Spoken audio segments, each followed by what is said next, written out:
Hello and welcome back to jimmurphymp.com. We're keeping in touch with local national news and politics, and I've come inside again today because I think it's -4 outside is this Friday afternoon, and of course the weather's been the big story. It's causing disruption for many parts of the country. Not yet here in East Renfrewshire. It's just freezing cold and icy across other parts of the country. Of course that disruption of travel's ongoing again, and the media is rightly full of people's worries about their deliveries or online deliveries for Christmas. I hope if you've ordered online for Christmas and those deliveries arrive on time. The weather's created an unexpected story in another way. That this week I was hearing today that with the World Cup being granted to Qatar in 2022, they're now talking about having the World Cup for the first time ever in January. They're moving it from June to January. Now I'm not sure if the 22 members of the FIFA executive panel knew that that's what they were voting for when they voted for Qatar. But it's a remarkable U-turn. It's a bigger U-turn as the Lib Dems on tuition fees and their vote. The fact that these folk have voted for a World Cup in the summer, and are now, because Qatar is going to have 53-degree temperatures, are now looking to moving it into our winter.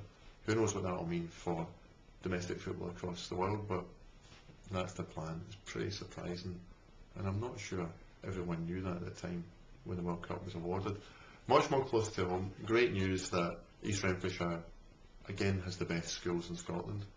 I think East Ren has in secondary schools the third top and the fifth top in the whole of Scotland, and well done to all the pupils in particular. But it's a team effort.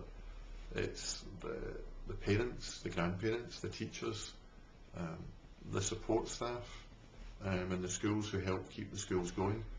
And actually a wee plug for East Renfrewshire Council, because they seem to get things right in very important ways in giving kids the best chance in life. So well done to all of those schools throughout East Renfrewshire, because we have undoubtedly brilliant schools with high achievement.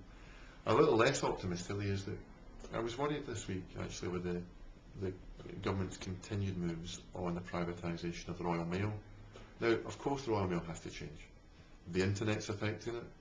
So many people, of course, send emails. I do it every day. I send hundreds of emails a week. I receive thousands of emails a week, where previously all of those letters would have had a stamp on them, which would have driven business, and people would have went to post offices. So, of course, there's changes that are needed in the Royal Mail, and we need private income into the Royal Mail. But the way in which the government is setting out to privatise this, and the way in which they're underfunding the post office network, does give me fresh fears for our local post offices, some of whom of course have closed over the years, and I know that people were critical of that in the past, but we retained an important core network of local post offices that are so important to our community here in East Renfrewshire and beyond. And that's why over the next few months I'll be campaigning to make sure that not a single further post office closes in our community.